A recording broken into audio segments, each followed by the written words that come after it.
부를지어다. 기쁨으로 여호와를 섬기며 노래하면서 그의 앞에 나아갈지어다. 여호와가 우리 하나님이신 줄 너희는 알지어다. 그는 우리를 지으시니요 우리는 그의 것이니 그의 백성이요 그의 기르시는 양이로다. 여호와는 선하시니 그의 인자심이 영원하고 그의 성실하심이 대대에 이르리로다. 아멘.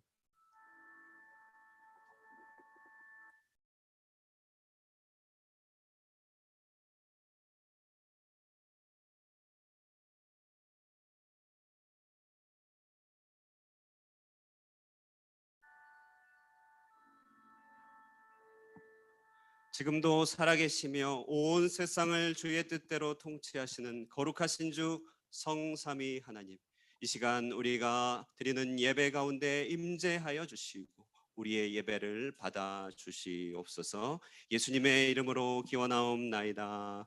아멘. 우리 다 함께 시편 8편으로 성시 교독하겠습니다. 여호와 우리 주여, 주의 이름이 온 땅에 어찌 그리 아름다운지요. 주의 대적으로 말미암아 어린 아이들과 젖먹이들의 입으로 권능을 세우시며 이는 원수 주의 손가락으로 만드신 주의 하늘과 사람이 무엇이기에 주께서 그를 생각하시며 그를 하나님보다 조금 못하게 하시고 주의 손으로 만드신 것을 다스리게 하시고 만물을 그의 발 아래 두셨으니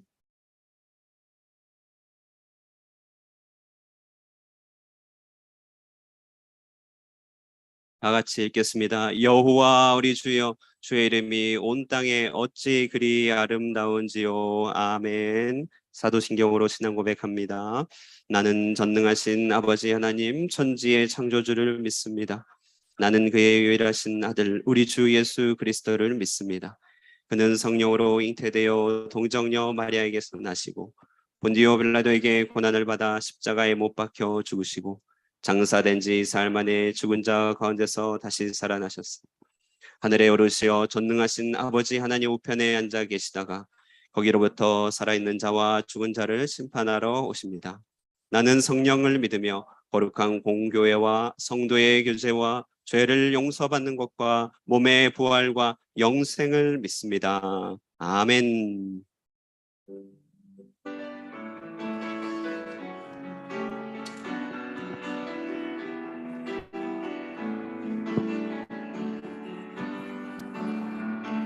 내 평생 사는 동안 주 찬양하리. 여호와 하나님 내 주를 찬양하리. 주님을 묵상함이 즐겁도다. 내 영혼 주 안에서 참 기쁘리. 내 영혼아 주님을 송축하라. 내 영혼아 주님을 찬양하라. 내 영혼아 주님을 송축하라. 내 영혼아 주님을 찬양하라. 내 영혼아 주님을 송축하라. 내 영혼아 주님을 찬양하라. 내 영혼아 주님을 송축하라. 내 영혼아 주님을 찬양하라. 자리에 앉으시고 김기홍 집사님 예배를 위하여 기도 인도하시겠습니다.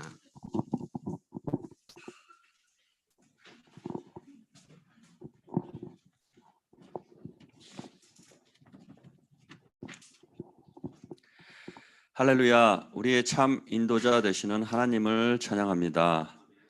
오늘 예배를 통해 지금까지 베풀어 주신 하나님의 그 크신 사랑과 무한하신 은혜에 감사와 찬송과 모든 영광을 올려드립니다. 이 모든 것이 은혜였음을 입술로는 고백하면서도 우리가 인생을 살아가면서 만나게 되는 어려움이나 환난이 닥칠 때 마치 하나님이 안 계신 것처럼 느껴지거나 상황에 따라 휘둘려 그릇된 방법이나 어리석은 선택을 하여 실패와 좌절감을 경험하게 되는 저희들을 바라봅니다. 주여 용서하여 주시옵소서. 여호와 우리 주여, 주의 이름이 온 땅이 어찌 그리 아름다운지요. 다윗의 고백처럼 하나님은 우리의 영혼을 소생시키시고 자기 이름을 위하여 의의 길로 우리를 인도하심을 믿습니다. 하나님 아버지, 쉬는 날이지만 그러나 주님은 쉬지 않으십니다. 주님, 이날은 쉬는 날이 아니라 주일입니다. 우리 주님이 영광을 받으시고 아버지의 백성으로부터 예배를 받으시는 날입니다. 아버지, 우리들의 흐트러진 모습이 없기를 원합니다. 언제나 어느 곳에서나 우리는 하나님의 성전인 것을 기억하게 하여 주시옵소서. 저희 모든 사람들은 다 자신의 인생이 성공하기를 바라고 존귀한 대접을 받기 원하는데 우리 주님을 가장 거룩하게 모시고 사는 그 사람을 하나님은 존중히 여기신다 하셨습니다. 나를 사랑하는 자가 사랑을 잊는다고 하셨습니다. 아버지, 이 모든 약속이 바로 주님을 중심으로 하고 있으니 나를 중심에 놓지 않게 하시고 이제 이후로는 내 안에서 그리스도가 존귀 여기는 삶을 살아갈 수 있도록 하여 주시옵소서. 인플레이션과 기후변화의 영향으로 고통받는 세계를 위해 기도합니다. 우크라이나에 하루속히 평화가 오게 하시며 이 모든 위협과 어려움으로 고통받는 많은 이들에게 긍휼을 베풀어 주시며 그것을 통해 주님의 통치하심을 깨닫고 전 세계에 하나님의 사랑이 모든 것을 화평케 하는 기적을 속히 바라볼 수 있게 하여 주시옵소서. 주일 학교를 더욱 부흥케 하여 주시옵소서. 청년들 또 다음 세대를 짊어질 청소년들 하늘의 꿈, 하늘의 비전을 가지고 전진하게 하시고 하나님을 향한 열정으로 살아가는 주의 백성, 주의 용사가 되기를 바랍니다. 이제 말씀 듣기를 원합니다. 우리의 마음과 생각을 열어 주의 음성에 귀 기울이게 하시고 아멘으로 화답할 때 하늘의 평강과 기쁨이 넘치게 하여 주시옵소서. 찬양대의 찬양을 기뻐 음행하여 주시고 말씀 전하실 목사님에게 성령으로 충만케 하사 생명의 말씀 선포되게 하여 주시옵소서. 이 모든 말씀 예수 그리스도의 이름으로 기도합니다. 아멘.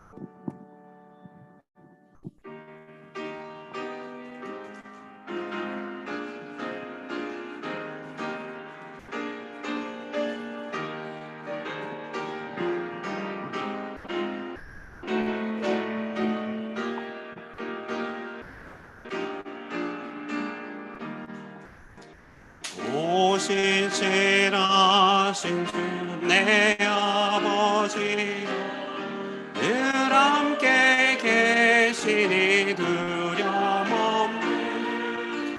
그 사랑 언짢고 날 지키시며 어제나 오늘이 한결같네. 오실시라신 주 오실시라신 주 날마다 자비를 베푸시며 일용할 모든 것 내려주시니 오실시라신 주 나의 구주. 봄철과 도여름 가을과 겨울 해와 달 별들도 다 주의 것 만물이 주 영광 드러내도다.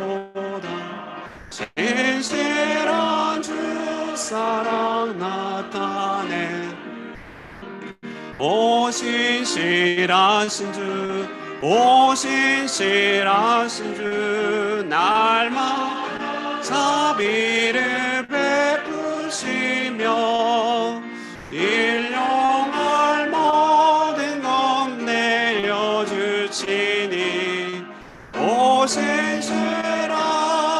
주, 나의 구주, 내 죄를 사하여 안위하시고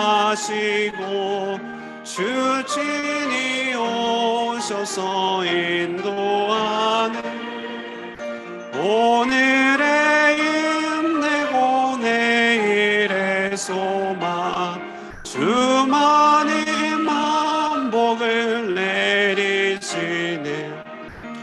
오 신실하신 주, 오 신실하신 날마다 자비를 베푸시며 일용할 모든 것 내려주시니 오 신실하신 주, 나의 구주.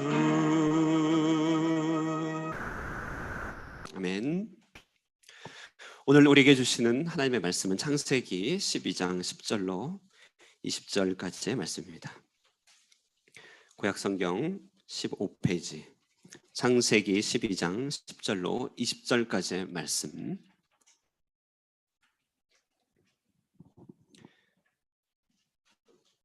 찾으셨으면 저와 여러분 한 절씩 교독하겠습니다. 제가 먼저 읽겠습니다.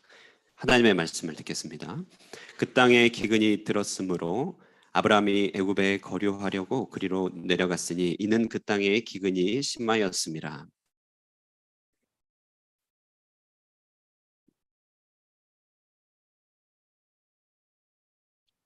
애굽 사람이 그대를 볼 때에 이르기를 이는 그의 아내라 하여 나는 죽이고 그대는 살리리니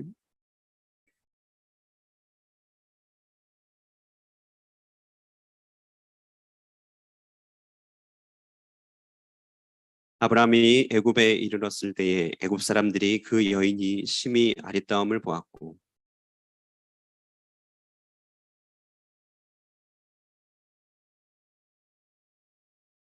이에 바로가 그로 말미암아 아브라함을 후대함으로 아브라함이 양과 소와 노비와 암수 나귀와 낙타를 얻었더라.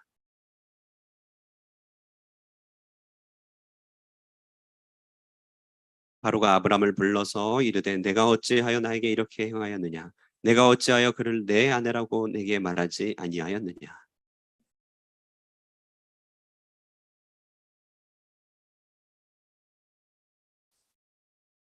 함께 읽겠습니다. 바로가 사람들에게 그의 일을 명하매 그들이 그와 함께 그의 아내와 그의 모든 소유를 보내었더라. 이것은 하나님의 말씀입니다. 아멘. 이 시간 찬양대에 준비된 찬양으로 하나님께 영광 올리겠습니다.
예, 우리의 찬양 가운데 영광 받으실 하나님을 송축합니다. 오늘도 함께 예배드리는 여러분 모두를 주님의 이름으로 환영합니다. 우리 서로 인사 나누겠습니다. 주 안에 우린 하나입니다. 인사 나누겠습니다.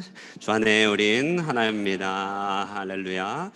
네, 오늘의 이 한 번의 예배를 드리기까지 많은 분들의 섬김과 헌신이 있음을 기억해 보게 됩니다. 이른 아침부터 나와서 반주로 방송으로 또 주일학교 교사로 섬기시는 분들도 계시고, 다가와 식사를 위해 미리부터 식사 인원을 고려하여 챙기는 손길들, 또 예배 이후에 가장 늦게까지 남아 음정을 맞추고 곡을 소화하면서 주중 내내 찬양을 준비하는 찬양대 수고들, 또 교회 살림을 늘 신경 쓰고 생각하며 애쓰시는 여러 섬김들이 있는 것입니다. 이런 모든 주일의 예배를 위하여 삶의 우선순위를 조정하는 여러분들의 발걸음들 다 귀한 헌신이고 섬김입니다. 그러므로 여러분, 보이지 않는 곳에서의 수고, 그것은 바로 예배의 또 다른 이름인 줄 믿습니다. 그런 의미에서 서로를 축복하며 격려하겠습니다. 당신의 그 섬김이 해와 같이 빛나리. 시작. 예, 당신의 네, 진심으로 하셔야 됩니다. 진심으로 축복하세요. 예. 평상시 때 격려하기 어려운데 이럴 때 한번 곱하기 2 이렇게 하면 좋겠습니다. 오늘은 광고를 좀 먼저 나누도록 하겠습니다. 주보를 보시면 5번 항목에 10군 구제에 대한 광고가 있습니다. 몇 가지 사진을 볼 텐데요. 이 사진은 우리 교회가 참여하고 있는 구제 사역의 그림입니다. 베트남에서 우리의 보람이 있다면 교회를 통한 선한 일들의 지경이 넓어지는 것이겠죠. 하늘꿈 교회는 격월마다 정기적으로 10군의 시각 장애인을 위한 구제를 합니다. 이분들은 시각적으로 앞을 못 볼 뿐만 아니라 생업이 없어 복권을 팔거나 그저 기초 수급으로 연명하시는 분들이 더러 있습니다. 여기 사진들은 제가 부임하고 나서 몇 차례 참여한 장면들입니다. 제가 없는 이유는 제가 찍고 있기 때문에 그렇습니다. 이곳에서 우리는 베트남 현지 구제팀과 함께 여러분이 헌금하신 구제 헌금과 11조 감사 등의 헌금 중에서 두 달에 한 차례씩 정한 몫을 떼어서 한 달에 한 1,000만 동 정도 됩니다. 구제팀에서는 그들을 위한 물품을 구매하고 이렇게 한 더미를 이렇게 쌓아 놓는 것이죠. 여기에는 이들의 생활에 꼭 필요한 그런 쌀과 그리고 당과 영양을 보충하는 저런 연유, 그리고 설탕 한 봉지, 그리고 때때로 특식으로 라면 상자나 기타 음식들이 제공됩니다. 우리는 앞을 보지 못하는 저분들 팔 위에 각각의 물품들을 올려주고 그들을 쓰다듬고 격려하고 그러면서 귀에 이렇게 까먼주 이렇게 얘기합니다. 까먼주. 주님께 감사합시다 이런 뜻이죠. 이렇게 한바탕 1시간 정도 봉사를 하고 나면 섬기고 나면 이분들은 당분간 그 쌀로 밥도 지어 드시고 저 연유로 카페에다 이렇게 타 드시고 열량을 유지하시면서 지내게 되시겠죠. 처음에는 130여 분이 우리가 섬기게 됐다고 하는데 지금은 코로나 거치면서 많은 분들이 돌아가셔서 인원도 많이 줄었습니다. 우리는요 이런 일들을 통해 점점 이 섬김의 일들을 깊게 넓게 우리 가운데 진행해 나가야 할 줄로 믿습니다. 누가복음 14장 14절에서 15절 말합니다. 잔치를 베풀거든 차라리 가난한 자들과 몸 불편한 자들과 저는 자들과 맹인들을 청하라. 그리하면 그들이 갚을 것이 없으므로 내게 복이 되리니 이는 의인들의 부활 시에 내가 갚음을 받겠음이라 하시더라. 우리가 베트남의 부름을 받아 이 땅에 살아가는 날 동안에 이 땅을 위한 이런 섬김들은 반드시 하늘에 갚으심이 있을 줄로 믿습니다. 예, 금주 토요일에 교회에서 출발합니다. 구제와 관련해서 아직 부장님만 계시고 부원은 안 계세요. 그래서 부원으로 섬겨주실 분이 계시면 1인 다역을 하셔야 돼요. 그래서 부원으로 섬겨주실 분이 계시면 저에게 연락 주시고 부장님에게 연락 주셔도 됩니다. 참석을 희망하는 분들이 계시면 또 우선 저에게 연락 주시면 감사하겠습니다. 결론은 맨 마지막에 있습니다. 이번 주 토요일입니다. 예, 고제 출발 8시 10분입니다. 또 하나 광고사항은 이제 이번 광고사항인데요. 고신선교회 백함지역부 연차대회가 본 교회당에서 진행됩니다. 우리가 이 땅을 섬길 때 크게 보면요, 섬김을 할 때 빵의 섬김과 복음의 섬김이 있겠죠. 우리 방금 앞서 말씀드린 시각장애인 섬김은 굳이 분류하자면 빵의 섬김이라고 할 수 있을 것입니다. 그런데 이런 이 땅의 섬김의 궁극적인 목적지는 복음으로 영혼을 구원하는 것이죠. 그래서 교회를 세우고 하나님 나라를 이루게 하는 것이 궁극적인 우리 섬김의 목표입니다. 이 땅에는요, 그래서 빵과 복음으로 사람을 살리고 하나님 나라를 일구는 일을 관장하시면서요, 우리 고국으로부터 파송받아서 이 일에 전념하시는 분들이 계신데, 이분들을 바로 우리는 전문적인 의미에서 선교사님이다 이렇게 얘기합니다. 저희 교회가 속한 한국의 메이저 3대 장로 교단 중에 예수교 장로의 고신 교단은 선교부인 고신 선교 본부회가 있습니다. 약자로 KPM이라고 부르는데요. 여기서 파송받고 전 세계를 섬기시는 분이 약 500여 분이 계십니다. 그중에 특별히 우리 베트남, 캄보디아 지역에서 이쪽에 파송을 받으시고 여기를 전담하고 계신 선교사님들이, 여기 표에는 27유닛, 50여 분의 선교사님이 계시는데요. 이렇게 한 차례씩 모여 대회를 치릅니다. 함께 모여 이야기, 사례 발표, 서로 격려, 앞날에 대한 회의와 총회 등을 거쳐서 정말 에너지를 집중하는 시간을 갖습니다. 코로나가 있어서 한동안 못 모이다가 코로나 이후 첫 모임을 갖게 됐는데, 그 모임이 바로 호치민에서 열립니다. 호치민. 그리고 그 대회 장소로 우리 무려 하늘꿈 교회당을 사용하게 됩니다. 특히 이번 모임에는요, 한국에서 동역하는 세계 노회 선교 관계자와 본부분들이 함께 참여하셔서 함께 총 64명 정도가 이 자리에 꽉 채워서 하게 됩니다. 내일부터 속속들이 귀국하시고요. 이렇게 입국하시고요. 우리는 이 기간 동안에 교회가 장소를 제공하고 편의를 봐드립니다. 교회차를 제공해드리고 여선교회 이름으로 이렇게 정성스럽게 간식도 준비합니다. 그리고 이 교회의 담임 목사인 저도 그리고 제 아내도 이 선교회에 소속돼 있습니다. 그래서 여러 모양으로 섬기게 됩니다. 이처럼 우리 교회가 베트남, 캄보디아 많은 영혼들을 위하여 이 기회를 통해 뜻깊은 섬김을 할 수 있게 된 것이죠. 자, 이 일로 인하여 이제 섬기기 위하여 먼저 와 계신 몇 분의 선교사님들 호치민에 일찍 오셨다가 우리 교회 방문해 주셨습니다. 우리 늘 뵙지만 그래도 또 반가운 우리 오덕 지역장님과 그 송은주 사모님, 그리고 이윤수 선교사님, 또 그리고 사모님, 그리고 신진아 선생님, 그다음에 황정대 선생님, 그다음에 황정대 선생님 부부, 이영식 선생님 부부 이렇게 함께 자리하셨는데요. 제가 빠진 이름 없죠? 우리 함께 예, 사모님들, 예, 제가 부부라고 말씀드린, 예, 우리 함께 박수로 환영하도록 하겠습니다. 네네네. 네. 감사합니다. 와주셔서 감사합니다. 사도행전 13장 47절에 주께서 이같이 우리에게 명하시되 내가 너를 이방의 빛으로 삼아 너로 땅끝까지 구원하게 하리라 하셨으니, 이렇게 말씀하셨습니다. 베트남, 캄보디아 복음의 사명을 감당하기 위해 이곳 땅끝까지 수고하시는 여러 선교사님들에게 다시 한번 감사와 또 격려를 드립니다. 그리고 제가 이제 이번 차수에 이제 섬기다 보니까요, 수요일 예배는 부득이 조금 쉬게 됐습니다. 그래서 교회 앞에 양해를 구하고요. 목금 새벽 기도도 제가 자리를 비우게 되는데, 이때는 여기 이제 인근에 있는 다른 회에 계신 선교사님이 목금 새벽 기도는 섬겨주시기로 했습니다. 그리고 이번 노회 대회의 주 강사분 중에 부산 동부 노회장이시고 고신 선교부 정책위원장님이 되신 황성표 목사님이라고 계시는데요. 그분이 계시다가 다음 주 주일에 말씀으로 섬겨 주시게 됩니다. 자, 아무쪼록 1년의 과정을 통해서 우리 하늘꿈 교회가 하나님의 선한 도구로 잘 쓰임받게 되기를 함께 기도하여 함께 동역할 수 있는 시간이 되었으면 좋겠습니다. 예, 그리고 한 가지 더 광고는요, 여러분, 이제 우리 교회가 전도 용품을 좀 준비했습니다. 이렇게 참 때 맞춰서 잘 준비됐습니다. 여기 호치민 하늘꿈 교회 뒤에 보면은 지저스, 내 삶의 매듭, 예수로 매이면 it's okay, 이제 이렇게 복음의 내용과 약도가 있는 엽서가 있거든요. 볼펜이 들어 있습니다. 3색 볼펜이 들어 있습니다.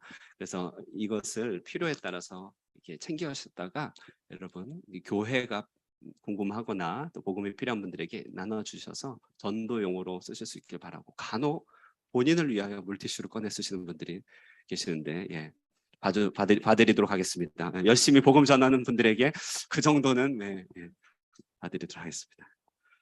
자, 이제 말씀으로 들어가겠습니다. 여러분, 이렇게 우리가 하나님 나라에 대한 이해를 가지고 구체적인 하나님 나라 일을 섬기고 또 구체적으로 참여해가는 과정을 우리는 믿음 생활이라 이렇게 얘기합니다. 믿음 생활 시작되면 전에 듣지 못한 하나님 음성 듣게 됩니다. 믿음 생활 시작하면 자신에 대한 이해와 정체성이 달라지게 되죠.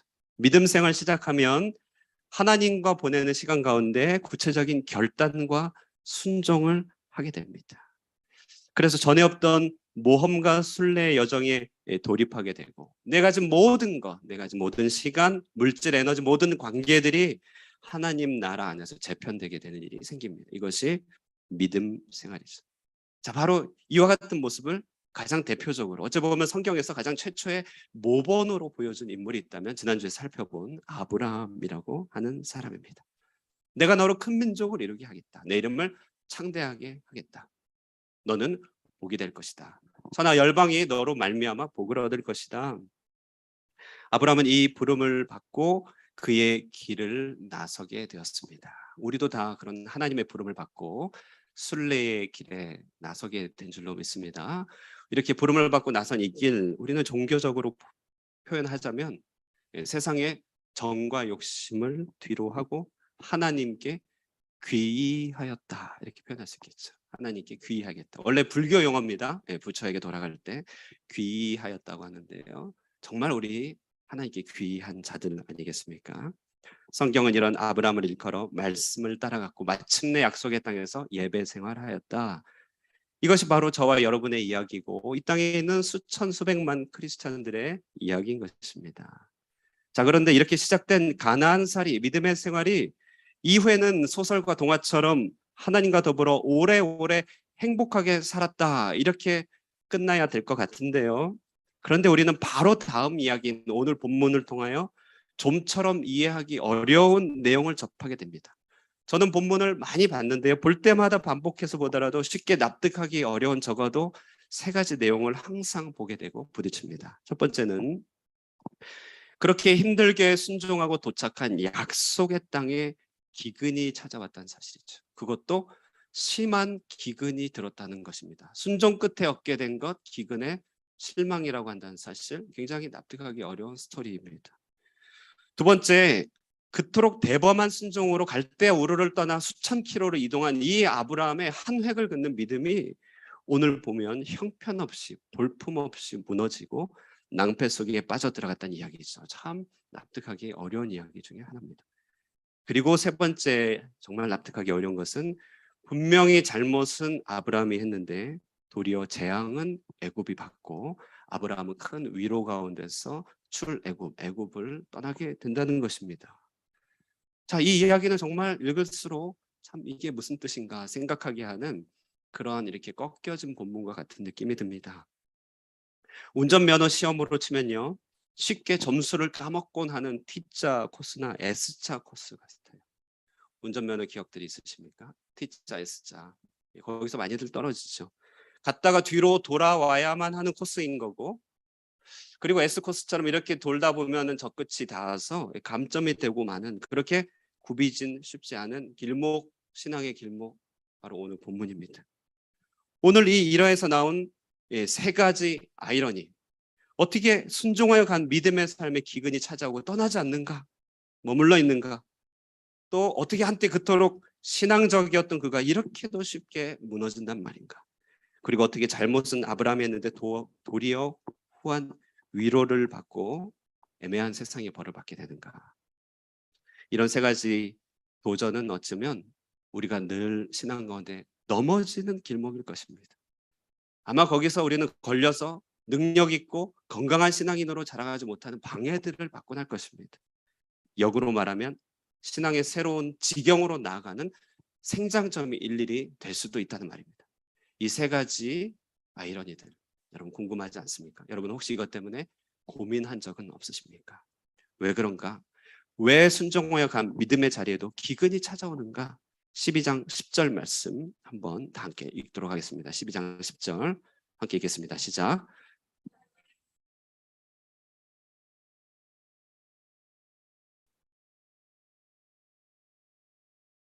예. 여러분도 혹시 신앙의 자리에 서고 헌신하고 하나님께 마음을 드렸지만 떠나지 않는 기근으로 인하여 마음이 상하신 적은 없으신가요? 저 같은 경우는 그런 마음 상함을 많이 오랫동안 경험했던 듯 싶습니다. 어쩌면 지금도 간간히 그러고 있는지 모르겠습니다. 그런데 성경을 통하여 제가 깨닫게 된 한 가지가 있습니다. 저는 은혜로 목사도 되고 신앙생활도 많이 하였는데요. 아주 오랫동안에 신앙생활에 미처 고려하지 못한 한 가지가 있었는데 그것은 기근이라고 하는 것은 신앙을 전공하는 데 있어서 전공 선택이 아니라 전공 필수였다는 사실, 그것을 제가 미처 고려하지 못했다는 사실을 깨닫게 됩니다. 대학 시절 저는요 신학과를 다녔기 때문에 경건회라는 전공 필수 과목이 있었습니다. 여러분 이해 안 되죠? 경건의 예배 아닙니까? 그걸 무슨 전공 필수 과목으로 삼냐, 참 신기하죠. 저도 신기합니다. 수업을 한참 진행하다가 경건회 드리러 가야 돼요. 경건회가 그렇게 안 경건할 수가 없어요. 예, 무슨 예배가 수업입니까? 예배는 마음으로 드리는 거지 뭘 수업에 포함시켜? 이렇게 생각하고 제가 경건에 빠졌다가 전 아직도 지금 학부생일지 모르겠습니다.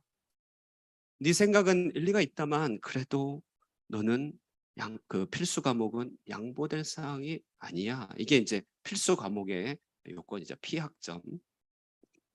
혹시 피학점에 아픈 과거가 있으신 분들에게 제가 마음의 상처를 피학점 패스. 자, 여러분 마찬가지입니다. 기근은 우리가 생존하고 피해야 할 고통이지. 그것은 뭔가 상황이 잘못되었다는 것이지. 그러므로 하나님께 구하여 속히 벗어나야지.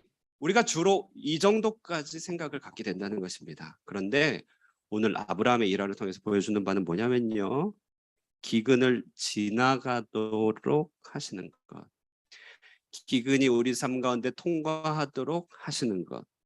그것은 하나님이 주시는 축복의 과정 중 필수 과정이라고 한다는 사실입니다. 누가복음 4장 1절에서 2절 말씀요. 한번 보실까요?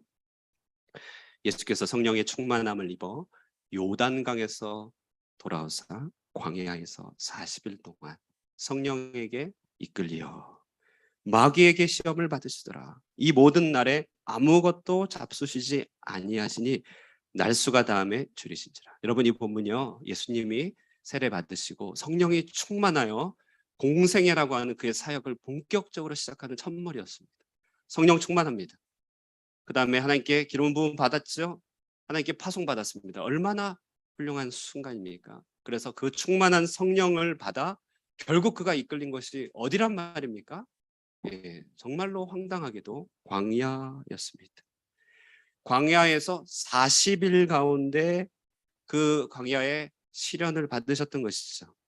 마귀에게 시험을 받으시고 이 모든 날에 줄이고 이 날이 다하기까지 그 가운데 머물게 되었다는 것입니다. 여러분 정말 이상하지 않나요? 성령의 충만함 받고 하나님의 은혜를 받으면 그 다음에 우리의 삶 가운데 평탄한 길이나 적어도 하나님께 주신 기회들이 열려져야 되는 것 아닌가요? 그런데 놀랍게도 광야라고 하는 것이죠. 여러분 예수님은 우리 신앙의 모본이십니다. 하나의 예표죠. 우리의 예고편이라고 한다는 것입니다. 예수님이 그랬다는 것, 우리도 똑같은 과정 있다 말하는 것이죠. 저는 저로 고백할 것 같으면 참으로 오랫동안 신앙과 가난, 신앙과 기근을 제대로 연결시키는 법을 알지 못하여 오래 방황했습니다. 혼란스러웠습니다. 신앙과 기근은 결코 어울리는 것도 아니고 함께 포함되는 것도 아니야 라고 생각했습니다. 그러다 보니 제 속에서 자연스럽게 차오르는 것은 바로 하나님께 대한 원망이죠. 하나님 살아계시고 약속도 주시고 내게 믿음도 있다면 이 같은 기근의 때를 남겨두시는 이유는 무엇입니까? 감히 하나님을 향하여 삿대질을 못했죠. 오랫동안 교회 다녔고 교회를 박치고 나가지도 못했습니다. 목사 될 사람이 교회를 박치고 나갈 수는 없는 것이죠. 그러나 하나님과의 관계 속에서 뭔가 돌덩이와 모래 같은 것들이 하나님 앞에서 사라지지 않았습니다. 더군다나 어려운 것은 기근은요, 오늘 본문과 같이 그저 세상에 불어닥치는 광풍인 양 찾아오는 것이죠. 때로는 운이 없어서, 때로는 내가 잘못 선택해서 내 잘못 때문에 찾아오는 것 같은 그런 자연의 이치라고 생각한다는 것이에요. 비가 없으니 물가가 생산이 없고, 생산이 없으니까 물가가 오르고, 물가가 오르니까 소비가 위축되고, 소비가 위축되니 흐름이 멈추고, 흐름이 멈추니까 굶거나 거리에 나앉는 경제 문제로만 보인다는 것입니다. 경제 문제. 그러다 보니 보통은요, 이 자체가 신앙과 연결된 하나님의 연출이고 신앙의 필수 여정이라고 한다는 사실을 계속 놓치게 됩니다. 그 가운데 켜켜이 원망이 쌓이죠. 내가 한번 잘해보려고 한 건데 지금 우발적으로 문제가 해결이 안 되네. 그게 빨리 해결돼야 내가 신앙의 자리로 그때 돌아갈 텐데 언제 해결되나, 이렇게 마음이 생각하게 된다는 것입니다. 그러나 여러분, 신앙의 한 자리에 기근이 포함되어 있다는 사실을 이해하지 못하면 우리는 결코 기근조차도 통과할 수 없습니다. 기근이 있는 그 자리가, 우리가 이 하나님의 인도를 이해하지 못한다면 신앙이 멈춰버리는 자리가 됩니다. 오늘 아브라함이 이처럼 신앙의 멈춤을 단적으로 보여주는 언급의 장면 10절에 나오는 것이죠. 아브라함이 애굽에 내려갔다. 하나님께서 설정해 주시고 택하여 주신 그 부엘세바 지경, 그 약속의 땅 언저리에서 그는 하나님의 음성을 들었어야 됩니다. 거기는 네 땅이 아니야. 거기는 너에게 허락된 땅이 아니야. 네가 아무리 힘들어도 그 경계를 넘어가는 건 아니야 라고 하는 음성을 들었어야 됐죠. 그러나 기근이 정규 과정에 포함되어 있다는 사실을 알지 못하는 그로서는 기근은 속히 혹은 간단히 일시적으로 해결하면 될 문제였던 것이죠. 그래서 애굽에 내려갑니다. 아브라함은 기근이란 자연현상이 자기에게 결부된 것임을 알았어야 했습니다. 조금 더 극단적으로 말씀드린다면 그 땅에 기근이 찾아온 것은 아브라함이 그 땅에 도착했기 때문에 찾아온 것입니다. 그 땅에 기근이 찾아온 것은 잘못된 것이 아니라 신앙세계 속에서 지극히 정상적이고 일이 잘 되고 있다는 신호란 사실을 생각해 볼 수 없을까요? 지나가야 할 기근의 정한 때가 있다는 사실. 전공 필수 과정으로서 기근의 때가 있음을 받아들일 수 있다면 내가 처한 기근의 여러 상황들, 그것이 누군가에는 경제적 문제로, 누군가는 정신적 문제로, 누군가는 삶의 행복의 문제로, 관계의 문제로 다 있는 그 기근의 문제요. 그것을 대하는 나의 중심이 달라지지 않겠습니까? 그것을 받아들인다면, 그렇다면 제대로 잘 해봐야지, 잘 이수해야지, 기왕 통과할 거 잘 처리해봐야지, 이런 목표 생기지 않겠습니까? 출애굽한 이스라엘은 출애굽과 동시에 광야로 들어갔던 것입니다. 기름 부음을 받았던 다윗 왕은 기름 부음 받은 바로 그 자리부터 그에게는 아둘람 요랑 생활이 시작된 것이죠. 기근이 아니고서는 우리가 듣지 못할 하나님의 음성이 있는 것입니다. 기근 가운데서야 우리는 땅속에 물이 있다는 것을 발견하게 되고 우물을 파고 그곳에서 물을 길어 올립니다. 기근 가운데서야 우리는 참된 것과 거짓된 것, 내 신앙생활에 덧붙여져 있는 것과 진짜 내 신앙생활이 뭔지를 보게 됩니다. 만나가 보이고 메추라기가 날아다니는 것을 보게 됩니다. 기근 때 보는 것이죠. 정확하게 어떻게 하나님께서 이렇게 정확하게 내 필요를 아시고 채우시는가, 기근이 아니면 알 수 없습니다. 그러므로 여러분, 혹시 기근과 씨름하고 계시나요? 기근과 너무 씨름하고 계시다면 여러분, 이 기근은요, 내 인생 계정에서 빨리 없애버려야 될 마이너스의 때가 아니라 그 시간 자체가 인생의 소중한 자산이라고 한다는 사실, 그렇게 한번 생각해 보시지 않겠습니까? 우리가 아주 통 크게 한번 생각해 볼까요? 세상에 없어도 될 기근, 나 때문에, 내가 믿음 시작했기 때문에, 한번 잘 믿어보려고 했기 때문에 이 세상에 기근이 찾아왔구나, 나 때문이구나, 그렇게까지 한번 생각해 볼 수 있죠. 그러므로 내가 기근을 다룰 수만 있다면 세상은 기근도 필요 없는 것입니다. 연단이 끝난 곳에 광야도 끝이 난다라는 말이 있습니다. 누가복음 24장 26절 그리스도가 이런 고난을 받고 자기의 영광에 들어가야 할 것이 아니냐 하시고 이런 고난을 받고 정한 때의 고난, 필요한 고난, 필수적인 고난을 받고 그리고 자기의 영광에 들어가야 할 것이 아니냐. 야고보서 1장 2절에서 4절 내 형제들아 너희가 여러 가지 시험을 만나거든 온전히 기쁘게 여기라. 이는 너희 믿음의 시련이 인내를 만들어내는 줄 너희가 알미라. 인내를 온전히 이루라. 그 필수 과정 잘 이수해라. 이는 너희를 온전하고 고비할 조금도 부족함이 없게 하려 함이라. 그러므로 여러분 우리가 받고자 하는 축복을 계수하기보다 지혜 가운데서 지나가야 할 기근의 때를 계수하면 어떨까요? 그 때만큼을 계수하면 어떨까요? 도리어 내가 겪게 될 낭패와 멸시와 실망의 정한 분량을 먼저 생각하면 우리 가운데 지혜가 있지 않겠습니까? 믿는 자에게 기근은 그 자체가 축복의 과정이라고 한다는 사실을 오늘 본문을 통하여 믿으실 수 있게 되기를 축복합니다. 두 번째, 그러면 어떻게 그렇게 믿음의 한 획을 그은 아브라함이 그토록 처참히 무너졌단 말인가? 무엇보다도 여기에는 하나님에 대한 지식의 부족이 결정적인 몫을 합니다. 하나님은 방금 말씀드렸듯이 자신의 백성을 불러 그들을 거룩한 당신의 도구로 삼기 위해 그들을 광야 학교에 입학시키는 광야 학교 교장 선생님입니다. 그런데 그 영적인 교장 선생님의 지식이 너무 부족하기 때문에 쉽게 무너지는 것이죠. 혹시 교장 선생님에 대한 안 좋은 추억이 또 계신 분들은 용서하시고 좋은 교장 선생님이세요. 제가 전도사 시절에 어떤 전도사님이 저한테 이런 말을 해요. 전도사님 우리가 하나님을 정말 믿는다면 종이를 주고 하나님께 쓰라고 하면 몇 장이고 몇 시간이고 빼곡히 쓸 수 있어야 되지 않을까요? 정말 믿는다면 하나님에 대한 지식이 그렇게 풍부해야 되지 않을까요? 당신의 모든 경험과 성경의 지식을 총동원해서 몇 장이고 쓸 수 있지 않을까요? 그런데 우리는 하나님에 대해 쓰라고 하면 종이 한가운데 하나님 이름 세 글자 쓰고 거기다가 삼위일체 정도 덧붙이는 정도로 쓰고 쓸 말이 없다는 것이죠. 저는 크게 와닿습니다. 정말 하나님에 대해서 쓸 말이 없네. 내가 아는 게 별로 없구나. 그분과의 추억도 없고 스토리도 별로 없네. 여러분 어떠세요? 여러분 하나님께 대해서 써보라고 한다면 써보라고 부담이죠. 말하라고 한다면 얼만큼 말하실 수 있겠습니까?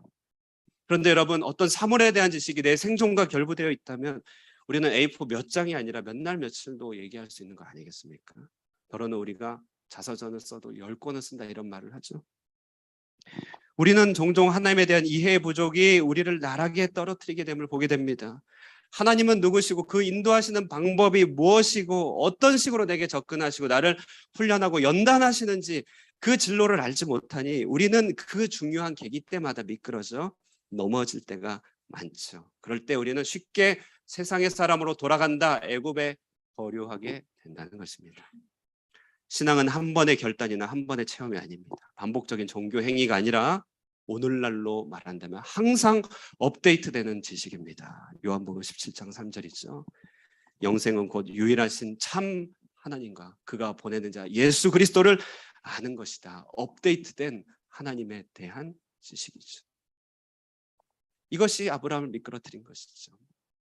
어제 알고 계신 하나님, 오늘 알고 계신 하나님, 여러분 차이가 있으신가요? 신앙은 또 자기 힘으로 유지할 수 없는 것이기 때문에 우리는 아브라함의 미끄러짐을 설명할 수 있습니다. 저 같은 목사를 포함하여 지금 자신 있게 얘기하지만 사실은 성경을 잘 알거나 신앙을 스스로 잘 지킬 수 있다고 생각하는 착각을 하곤 합니다. 스스로 내가 잘 지킬 수 있다고 내가 잘 지켜왔다고 착각할 때 너무 많다는 것이죠. 아브라함 입장에서 인생이 한번 큰 결단, 큰 헌신은 그에게 큰 격려가 됐겠죠. 내가 이런 결단을 했다니, 내가 여기까지 왔다니, 나 정말 구별된 사람이야. 나 정말 뿌듯해. 그는 순종도 드렸고 예배도 드렸고 그럭저럭 잘 해왔습니다만 그러나 그 신앙을 지키는 힘이 오직 자기 자신이라면 그 신앙은요 심한 기근 한 번이면 쉽게 무너지고 만다는 것입니다. 여러분, 내가 남들보다 죄를 덜 짓고 남들보다 신앙적으로 더 잘 설 수 있고 남들보다 더 괜찮은 삶을 유지할 수 있는 건요, 그것은 하나님이 지켜주셨기 때문에 가능한 것이죠. 하나님의 그 보호의 손길 한번 거두는 순간 심한 기근이 오고 우리는 금세 무너집니다. 오늘 본문도 위대한 순종의 사람 아브라함이 한번 잘못 미끄러지면 어디까지 미끄러질 수 있는지 잘 보여주는 것 아니겠습니까? 그는 기근이 두려워 작전상 신앙에 후퇴하죠. 신앙의 바운더리를 떠나 세상의 방식에 잠시 발을 담그죠. 극심한 고난 앞에 신앙은 사치처럼 보이지 않았겠습니까? 그가 하나님께 드린 열의 마음이 있는데 기근이 닥치니까 7을 주고 나니까 그 셋으로 신앙을 지킬 이유가 사라집니다. 하나님께 이제 더 이상 신앙으로 머물 명분도 사라졌다고 생각하는 것이죠. 어쨌건 이런 저런 이유로 애굽에 내려간 그는요, 애굽 문화풍 습에 대해서 그제서야 현실 자각을 합니다. 여성을 전리품으로 취급하고 필요하다면 남편조차 죽이는 일을 예사로 벌이는 그 땅의 현실을 마주합니다. 왜 그것을 애굽 땅에 가서야 발견했을까요? 미리 볼 수 없었을까요? 그것은 그의 마음에 가려진 현실이 그 땅의 모습을 보지 못하게 한 것이죠. 이때 아브라함이 선택한 해법은 무엇입니까? 자기가 살고자 아내를 누이라고 속였습니다. 자기가 살고자 속였어요. 정말 이해가 안 되는 아브라함 해법입니다. 이렇게 되면 부인은 언제든지 타인의 욕심의 욕망의 대상이 될 수 있는데요, 한번 미끄러진 그에게는 이것이 보이지 않는 것이죠. 자, 여러분, 이쯤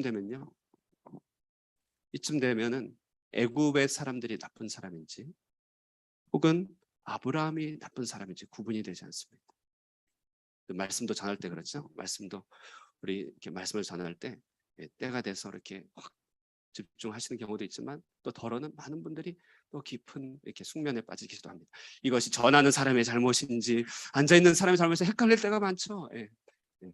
지금 아브라함의 잘못입니까? 지금 애굽 사람 누가 더 나쁜 놈입니까? 구한말려 한국 문학을 분석한 한 학자가요, 그 속에 등장하는 남성성을 연구한 적이 있습니다.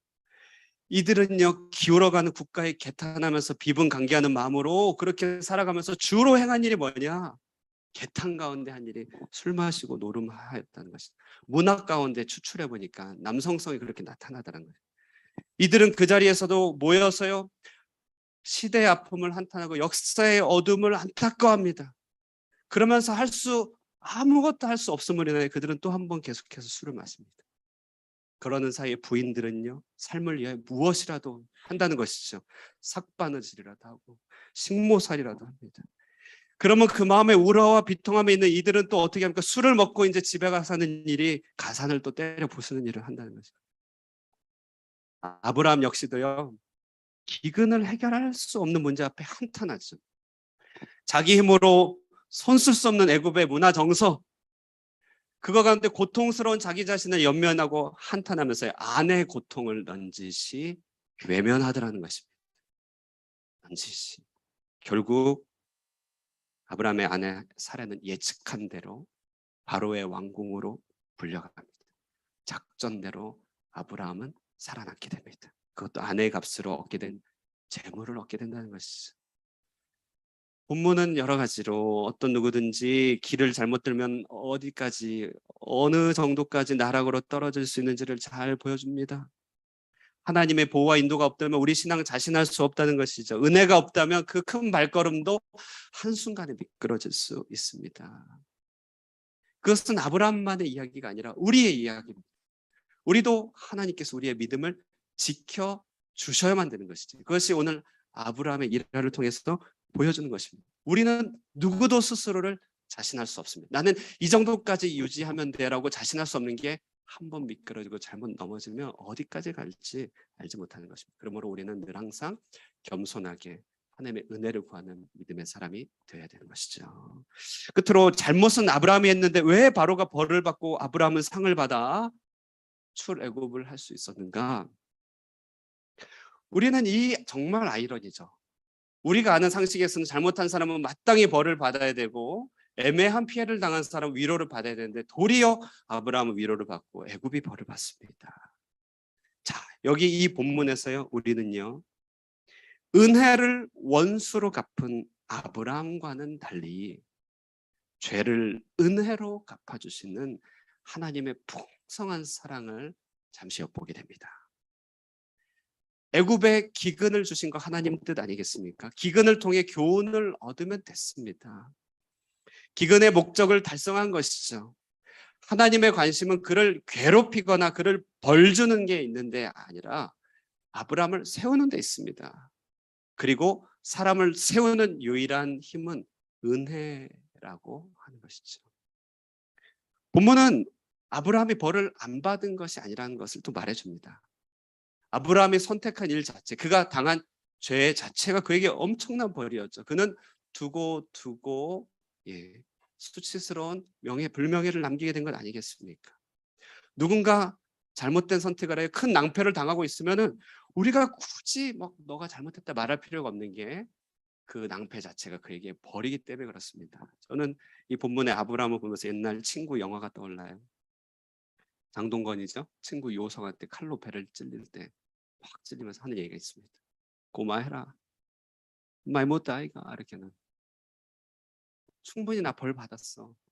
하나님 아신다는 것이죠. 너의 잘못된 선택, 너의 실책으로 너 충분히 벌 받았어. 내가 더 말할 필요 없지. 하나님은 정말 그래요. 하나님은 우리를 비난하는 분 아니죠. 우리가 고마해라. 나 많이 못다. 이렇게 할 수밖에 없는 아픔이 있는 걸 아세요. 요한복음 8장 11절 예수께서 이르시되 나도 너를 정죄하지 아니하노니. 정죄할 필요 없죠. 나도 너를 정죄하지 아니하노니. 가서 다시는 죄를 범하지 말라.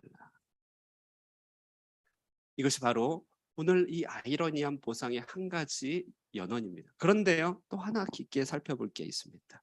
오늘 이 보상의 그 가장 깊은 이면에는요, 하나님께서 약한 자들의 한탄을 들으시고 정의를 행하시는 당신의 모습을 드러낸다는 것이죠. 여러분 한번 잘 들어보십시오. 오늘 본문의 한 중심에는요, 모든 상황 속에서 계속 침묵의 사람으로 등장하는 한 인물이 놓여 있습니다.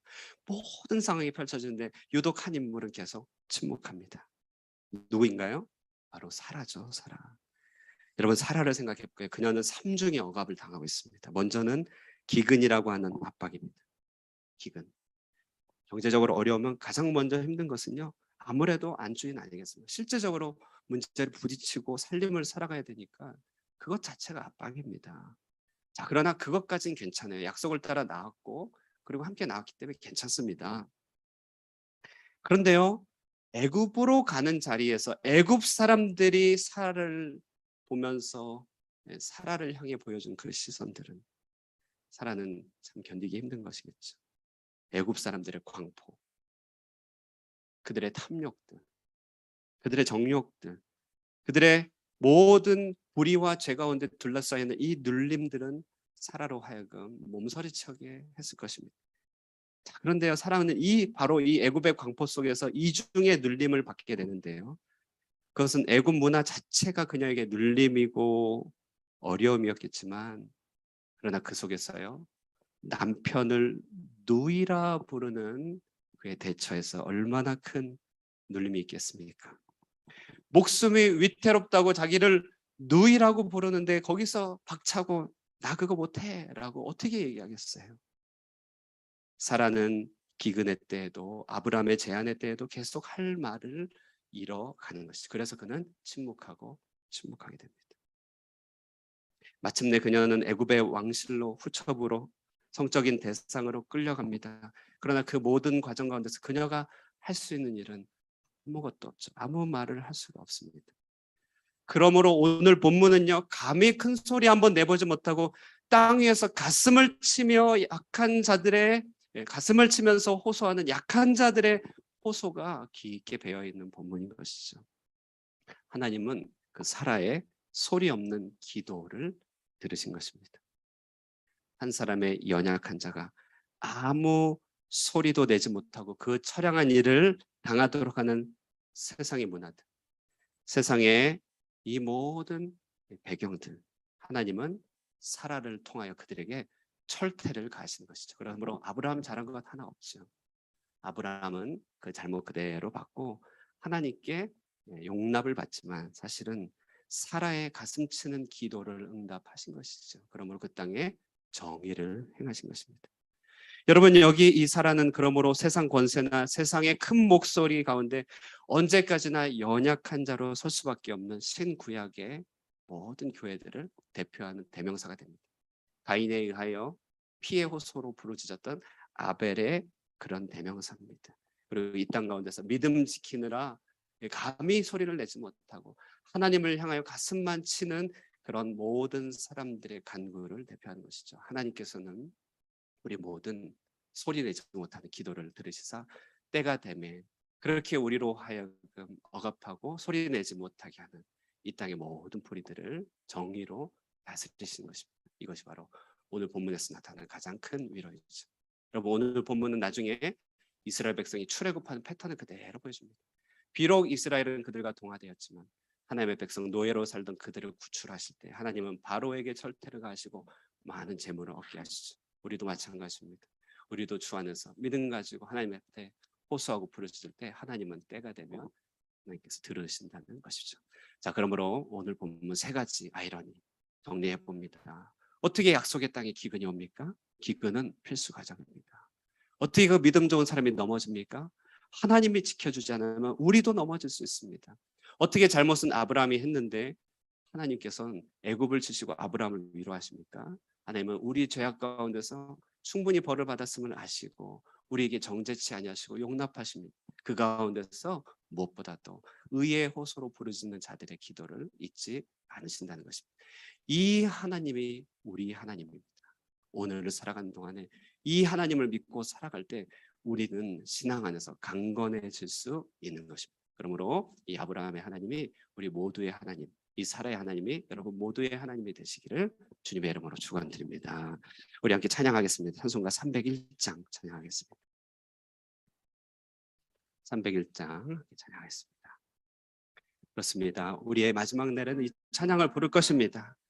이 땅 가운데 우리는 많이 넘어지고 무너질 것입니다. 그러나 주께서 붙드시고 우리를 이끄시지 영원토록 주의 나라 이끄실 주님을 함께 찬양하고 기도하는 마음으로 찬양하면 좋겠습니다.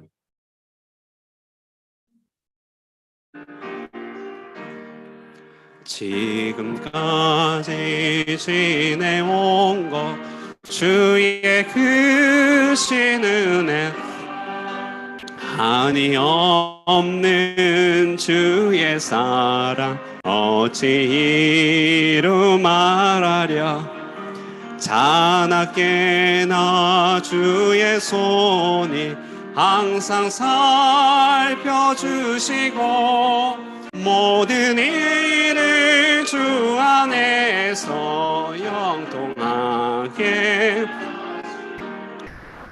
몸도 맘도 연약하나 새 힘 받아 살았네 물붓듯이 부시는 주의 은혜 족하다 사랑 없는 거리에 나 험한 산길에 맬때 주의 손을 굳게 잡고 찬송하며 가리라 주님 다시 배올 날이 날로 다가와 무거운 짐 주께 맡겨 벗을 날도 멀잖네 나를 위해 예비하신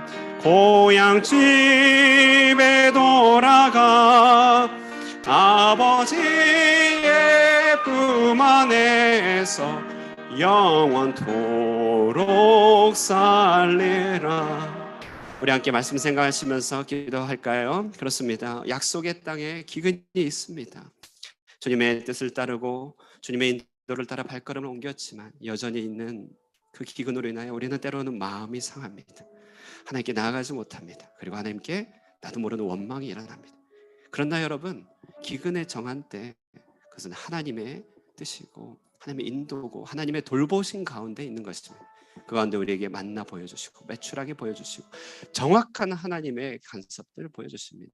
그러므로 우리가 이 기근의 때를 원망치 않고 온전히 잘 통과할 수 있게 해달라 기도하시고요. 우리요 언제든지 미끄러질 수 있습니다. 하나님께서 붙들어주지 않으면 언제든지 신앙 잃어버릴 수 있고 죄 가운데 빠질 수 있습니다. 그러므로 나의 신앙 내가 지킬 것 아니요 하나님께 의지하여 하나님께서 나의 믿음을 붙들어 달라고 기도하시고 무엇보다도 우리의 여러 잘못 가운데서 우리를 정죄치 아니하시고 용납하시사 위로를 주신 주님 그 은혜 앞에서 우리의 마음에 위로를 얻고 우리 무엇보다도 우리 심령에 또 부르짖으며 이 땅 가운데서 정말 소리내어 기도하지 못한 감히 부르짖지 못하는 그들의 기도와 탄식을 주께서 들으시고 혹 우리 가운데 그와 같은 부르짖음이 있다면 주님이여 정말 주님께서 우리의 기도를 들어달라고 또 우리가 혹시 그 주변에 또 부르짖지 못하는 이들을 못 보고 외면하고는 있지는 않는지 우리 함께 돌아보면서 우리 함께 말씀 생각하면서 기도하도록 하겠습니다. 기도하겠습니다.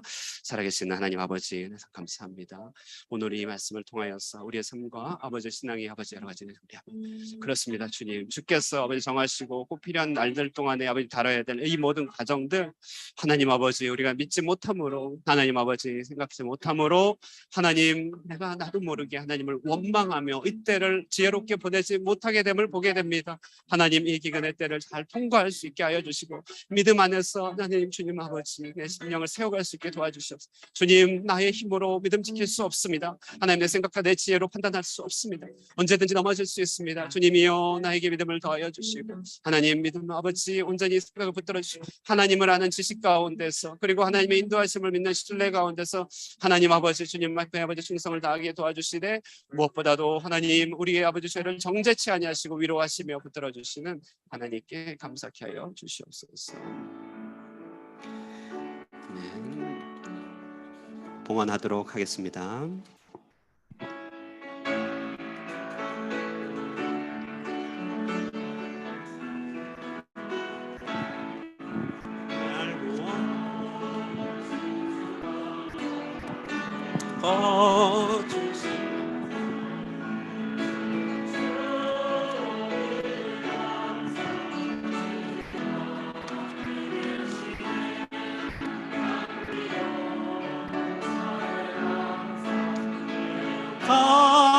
날 감사 사라진 눈물도 감사 나의 영혼 평안에 향기로운 봄철의 감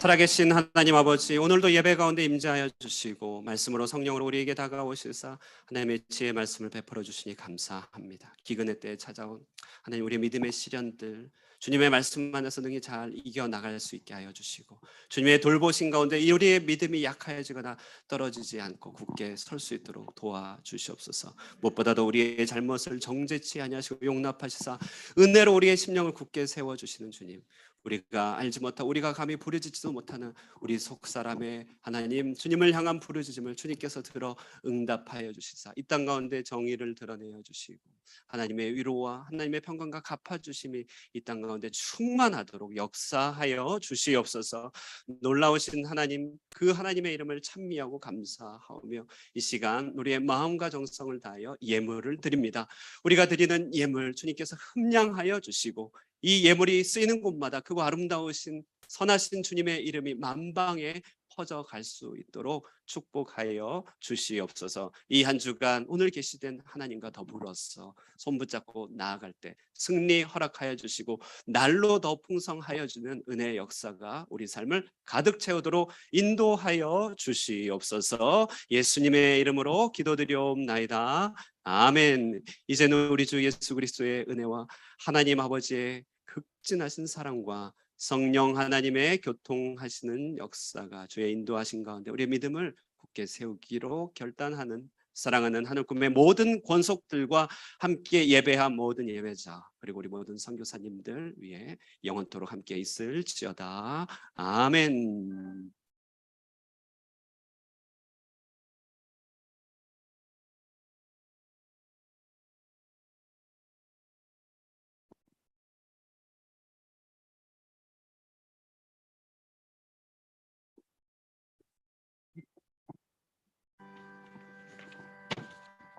네, 우리 서로 자리에 앉으시면서 이렇게 말씀하시면서 교제 나누겠습니다. 인사 나누겠습니다. 하나님을 아는 것이 우리의 힘입니다. 인사 나누겠습니다. 시작. 예, 하나님 아는 것이 우리의 힘입니다. 예, 그렇습니다. 예, 광고는 제가 미리 다 말씀드렸으니까요. 우리 바로 마치고 중직자 모임 있는 것만 기억해 주시길 바랍니다. 우리 서로 축복하고 교제하고 식사의 자리로 가도록 하겠습니다.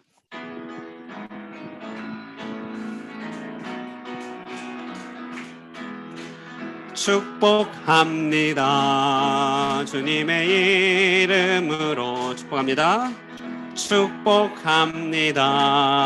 주님의 사랑으로 이곳에 모인 주의 거룩한 자녀에게 주님의 기쁨과 주님의 사랑이 충만하게 넘치기를 축복합니다. God bless you. God bless you. God bless you. 축복.